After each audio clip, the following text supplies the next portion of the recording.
So I've heard the best way to start a talk is using a personal story.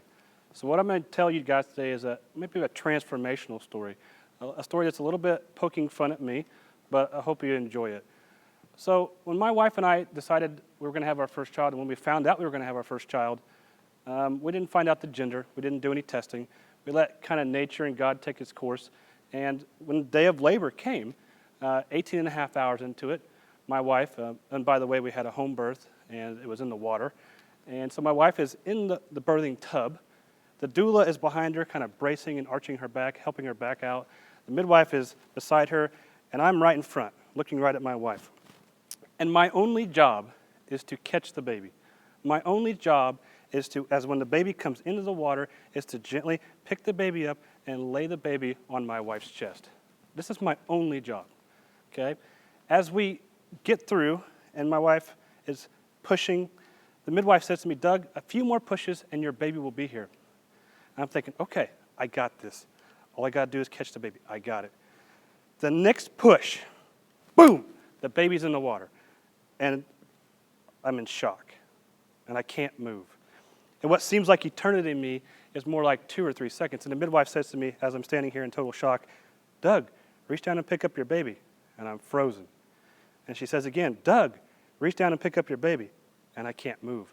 And as epic and awesome as my wife is, she reaches down herself, picks up the baby, and puts it on her chest. I get my wits about me. I walk around the side of the birthing tub. I start to examine my little baby's spine. I walk up the spine. I find a slight misalignment at the top of the neck. With my pinky, a little bit of pressure, a little twist, and I feel that bone slide right back into perfect alignment as it was designed and intended to be. Now, I tell you that story, it's kind of funny. But what's even funnier is that while I was distracted and while my wife was looking at the beauty of the child, and I adjusted the child before we even found out what it was. Remember, because I didn't say, I said we didn't find out the gender. So after I even adjusted the child, I found out, we picked her up and said, "Oh, it's a little girl. It's our little elegance." And so this story is very interesting because it's the perspective of chiropractic that's so different from everybody that everybody knows about. I adjusted my child 10 seconds after she was born. It blows people's minds away. My name is Dr. Doug Swanson. I'm a pediatric and family wellness chiropractor. Doctor in Latin means teacher. Doug in Greek means seeker of truth. And so if you put Dr. Doug together, you get teacher of truth. And that is really my purpose and my passion behind this. I want to teach you the truth as I know it and as I see it. They say knowledge is power. And it's so true. If I give you a certain amount of knowledge, it's empowering to you. And when you have power, as we learned from the Spider-Man movie, when Uncle Ben tells Pete, with great power comes great responsibility. You see, if I empower you, you have a responsibility to act or not. It's really up to you. It's your choice. So as we go about tonight, I want to thank you all for being here. I want to acknowledge you for your time away from family. I actually have my cell phone on me. Okay, my wife has strict instructions that if it's an emergency, she can call me. And I'll answer the phone while I'm on stage because my family values are God, family, and chiropractic. Okay, so if she needs me and I have to take a break, you'll know why. Also, this is an active participation seminar, right? So has anybody ever heard about going to the gym or somebody who's actually been to the gym? Which of those two get the best results? Yeah, the person who actually goes to the gym. The same is true here. If I ask you a question, while it may be obviously simple what the answer is, or if I ask you to raise your hand if you don't know the answer, please answer. Please raise your hand. Do I have your permission for active participation this evening? Perfect. Well, let's dive into the content. What is the image of chiropractic in the public? Most of the time, it's the image you see right here. We call it the chiropractic dollar sign. Because when I say I'm a chiropractor, people say, "Oh, can you help my neck? Can you help my back?" And yeah, we can, but that's only part of the story. It's only half of the truth. See, we care for people who have back pain, neck pain, headaches. We also care for a ton of children. Children who have colic, ear infections, asthma, and irritable bowel syndrome. Kids that have ADD, autism, seizures. You name it, we can generally help with it. But our practice is even more unique because we have a 4G practice. You guys have heard of Verizon's 4G network. It means 4 generations.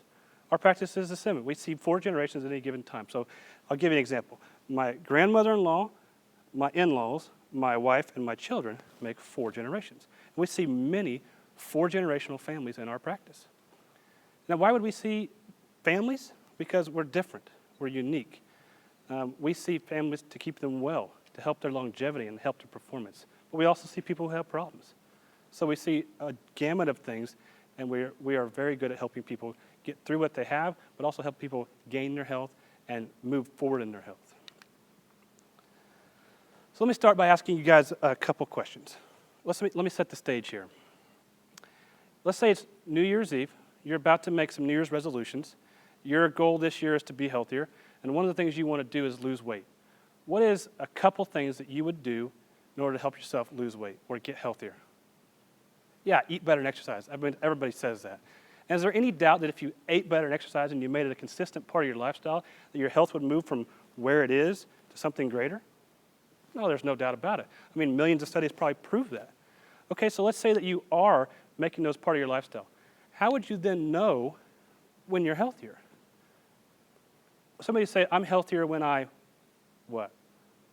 Yeah, when I feel good, or when I look good, or when I'm not sick, or when I don't hurt. Let me ask you a question.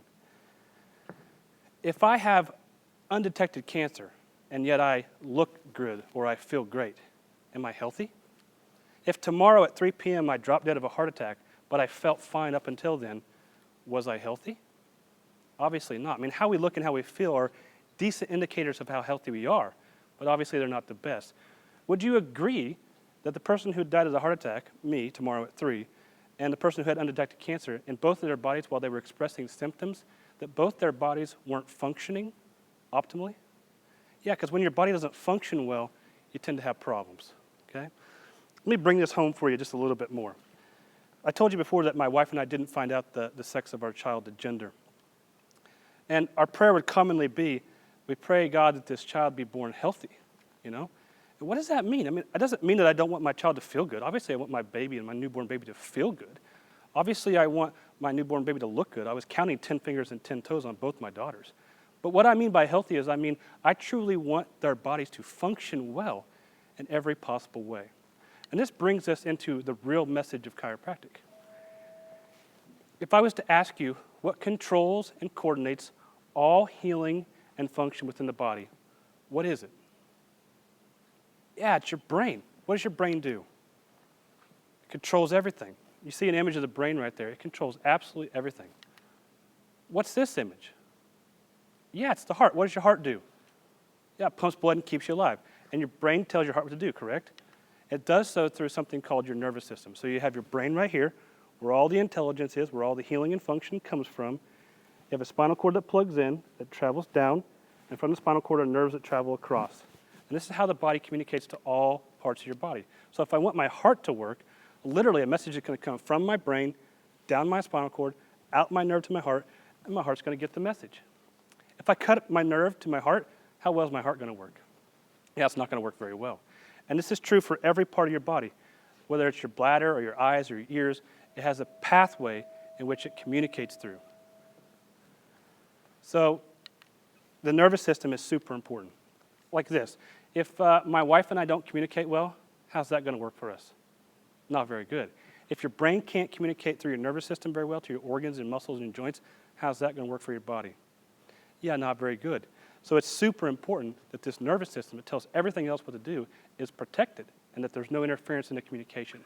So what protects your brain? Yeah, your skull. And what protects the spinal cord and the origins of your spinal nerves? This one's hard for most people. It's actually the 24 bones of your spine. We call it your back. So the 24 bones of your spine is what surrounds and protects the spinal cord and the origins of your nerves. Now, your skull is very rigid. It doesn't move. As an adult, it does as a child. And your spine is mobile. But imagine for a second that it was one solid column and you went to pick up your children or you went to do a workout. Would you be able to do that? No, because you can't move. So your spine moves, it has mobility, and because it moves, sometimes things can move out of place. So the picture on your left is a normally aligned spinal joint. As you can see, there's a nerve that comes out because the spine is protecting it, and there's no pressure on the nerve. The joint on your right is a spinal misalignment, and we call that a subluxation in chiropractic. If you had a dislocation of the shoulder, anybody ever heard of a dislocation? Yeah. So if my shoulder was dislocated, totally out of socket, totally dysfunctional, that would be bad. Well, back in math class, we learned about subtraction. Sub means less than. So something that is less than a dislocation, we call a subluxation. And that's what happens in your spine when it moves out of alignment, putting pressure on the nerve, which is not good. That pressure on the nerve creates neurological interference. And as we said before, anything that interferes with the message interferes with the function of your body, therefore it interferes with your health. So let's take a closer look. On the image you can see right now, there's 3 components to a nerve. So the nerve that travels off. So if we look inside, if we were to dissect a wire, we would see more wires inside. If we were to dissect a nerve, we would see 3 things inside the nerve. We have a sensory component, which allows me to feel things. Most people think that pain is bad. But if I touch a hot stove and I don't feel pain, I'm going to create some serious damage. So it lets me know there's a problem, and I get away from it. The next part of the nerve is the motor nerve. Well, my sensory nerve is not going to tell me how to move. My motor nerve is going to tell me how to move. So if I want my bicep to move, my brain's going to send a message from my brain, down my spinal cord, out my nerve to my bicep. My bicep will get the message, and it's going to contract. The next part of the nerve is the autonomic nerve fibers. These are things that control everything that you're not thinking about. Like, are you thinking about your heart beating right now? No, it's happening automatically. Are you thinking about digesting dinner? No, that's happening automatically. So the control of your organs and all the things you're not thinking about, those messages flow through your autonomic nerves. Now remember, I said when a spinal bone goes from properly lined up to misaligned, which we call a subluxation, it can put pressure on the nerve. Now it can put pressure on all 3 of those parts at the same time, 2 of the 3, or just 1 of the 3, which means I could have pain and no other problems. People see chiropractors for pain all the time. I could not have pressure on the sensory nerve and just have pressure on the autonomic nerve, meaning I could have a misalignment, a subluxation that affects the nerve flow to my stomach. And if my stomach's not receiving the full message, how well do you think my stomach's going to work? Yeah, probably not very well. And so a symptom of my stomach not properly receiving a message may be something like heartburn. And you could think about that for every part of the body. If my ears don't get the message, if my lungs don't get the message, if my stomach doesn't get the message, if my colon doesn't get the message, those body parts aren't going to perform their duties, and certain symptoms would show up, and that would make sense for those things not doing their job. So now that we know what a subluxation is, and we know what a subluxation can cause, it's probably important to find out, well, how could you get a subluxation? What could cause a spinal bone to go from properly lined up to misaligned? What comes to the top of your mind? Yeah, things like car wrecks and falling out of a tree when you're a kid, or slipping on the ice when it's icy outside. Those are in the realm of physical stress, right? And there's really 2 types of physical stress. There's macro trauma and micro trauma. Macro trauma would be like getting hit by a Mack dump truck. That might kill you, but it also might give you a subluxation. And things like being born is a form of physical stress, like I explained with my daughter. That could definitely cause a subluxation. Now, I just want to take a second here. I have a lot of kids that come into my practice, high school kids that shadow us, and I always ask them this question, based on what you know about a subluxation, what it is and what it can cause and how it can put pressure on a nerve and how that pressure could then create interference and dysfunction and how it could affect your health. What do you think is the appropriate age in order to have your spine checked for subluxation the first time?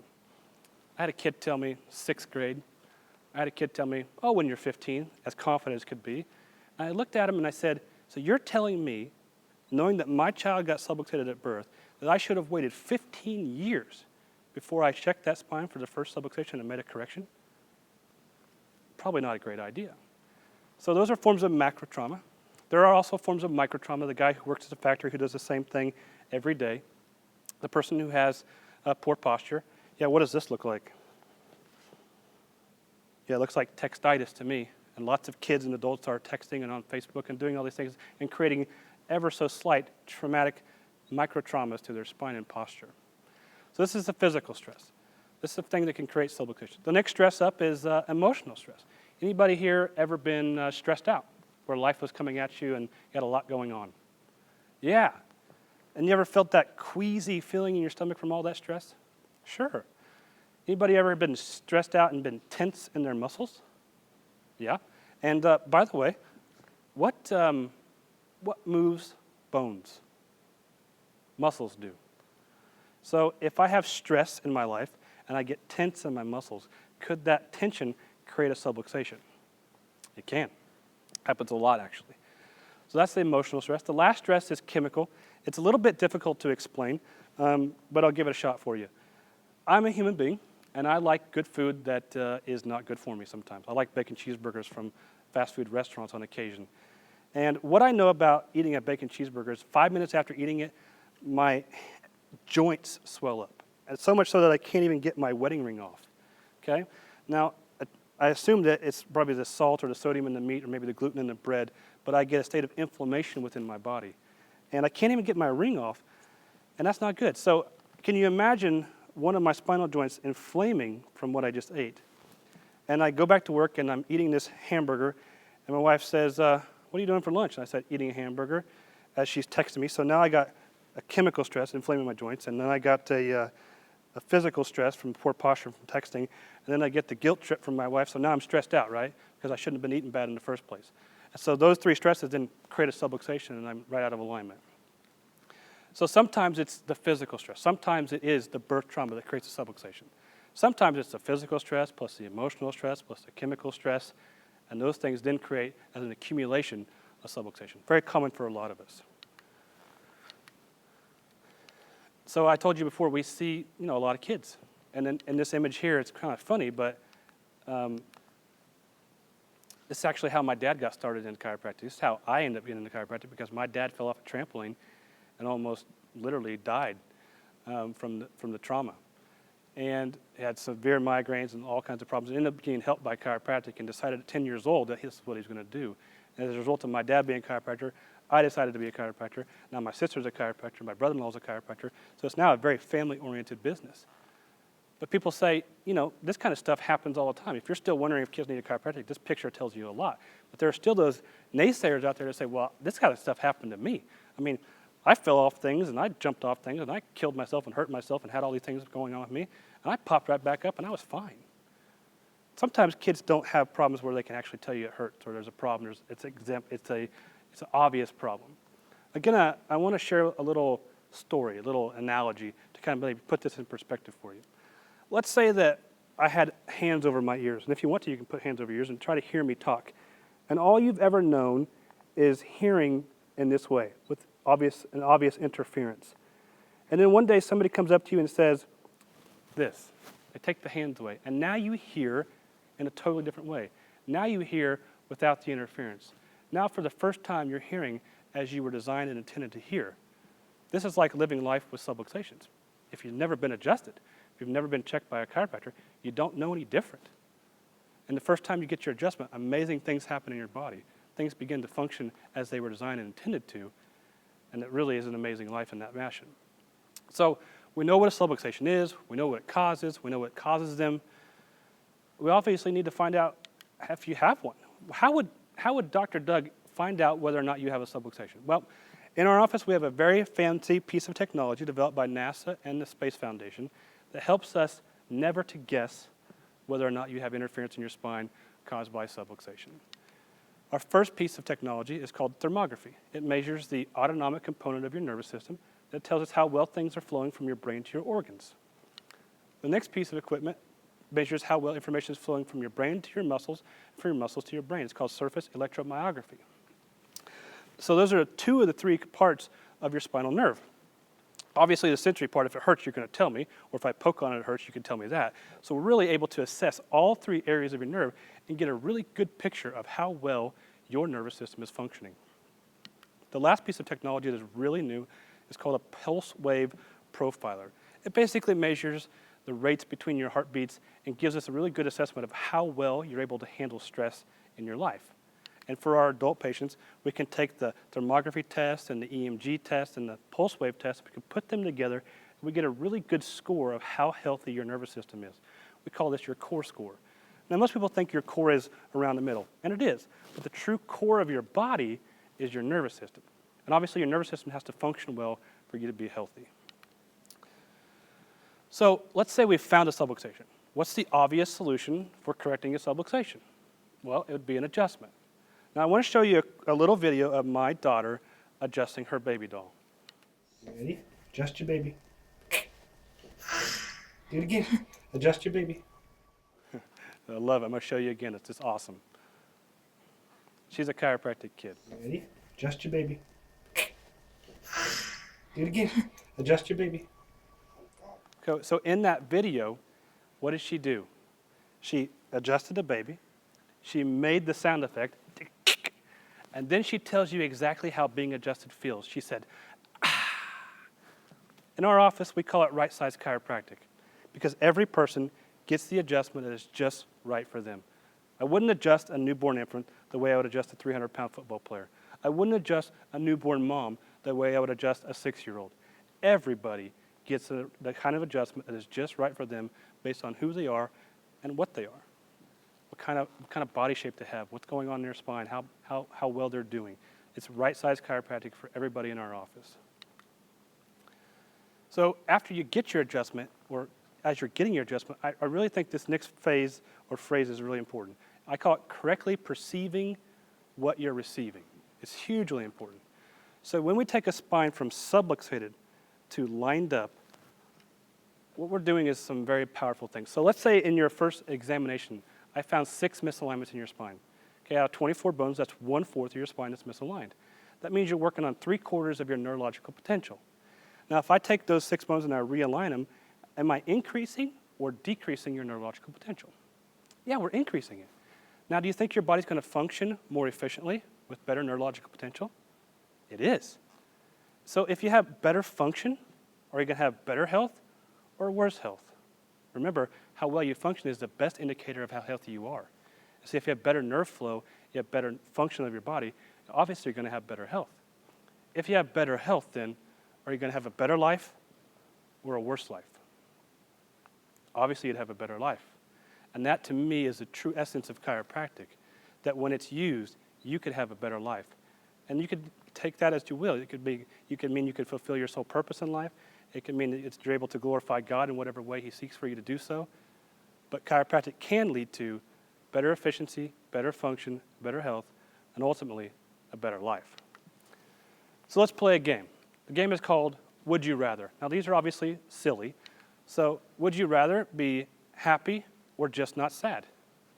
Think about that for a second. Next one. Would you rather be healthy or just not sick? Would you rather be smart or just not ignorant? See, one is moving towards something we want, and the other is moving away from something we don't want. See, if I want to be just not sick, I need to do just enough to not be sick. But if I want to be healthy, that's a totally different ballgame. That's moving in a different direction, constantly seeking to improve the development of my health year after year after year. So all of you obviously said that you want to be happy, healthy, and smart. That's moving towards something you want in your life. The purpose of our practice is to find out what it is you want. And when we know what you want, we can help you to get there. We can help you to move towards the health that you've always wanted. My favorite saying is, it's better to grow healthy kids than repair damaged adults. And there's nothing truer than that. So today, I hope I've shed a light on what chiropractic is, giving you a fuller perspective of what it is. I hope that you see health in a better way, that health is more about how well you function as opposed to how you look and how you feel. And I hope that you understand and see things through a different lens, a lens maybe that's a little more clearer about how you can move forward in your health. Now, chiropractors aren't crazy. We're not crackpots or quacks or anything crazy like that. We don't claim to cure anything, because I hear a lot of people say, oh, you chiropractors think you can cure everything. I can't cure anything. I can't heal your bones. I can't heal a cut if you get a cut on your skin. All I can simply do is move the bone to the most optimal position. And let's say a kid had asthma. If there was nerve flow interfered with to his lungs, and I adjusted the area that flows to the lungs, and his lungs get the message, could he potentially have less symptoms? Sure, that makes total sense. I can't cure anything. All I can do is ensure with proper alignment that your body neurologically can function as it was designed to. And obviously we want to share this message and tell people all about this because we truly and genuinely care about people. This is a truth. It's not a belief. This is based on scientific evidence. This is absolute truth. And we truly care about folks, and we truly want to help them. So if you're thinking about, well, maybe I should work with these guys. Maybe I do have a subluxation. Maybe this is something for me. Know that we can work together as a team to improve your health and the health of your family. Lastly, there's this picture I created. I call it the perfect day lifestyle. Has anybody here ever had what they called a perfect day. You know, you went through your day, and at the end of the day, you said, wow, it really was just a perfect day. Now, obviously, nothing went perfect in your day. It wasn't all perfect. I mean, you didn't have perfect thoughts all day, and you know, everything didn't just go exactly the way you want. But generally, you could have said that was a perfect day. I really had a perfect day.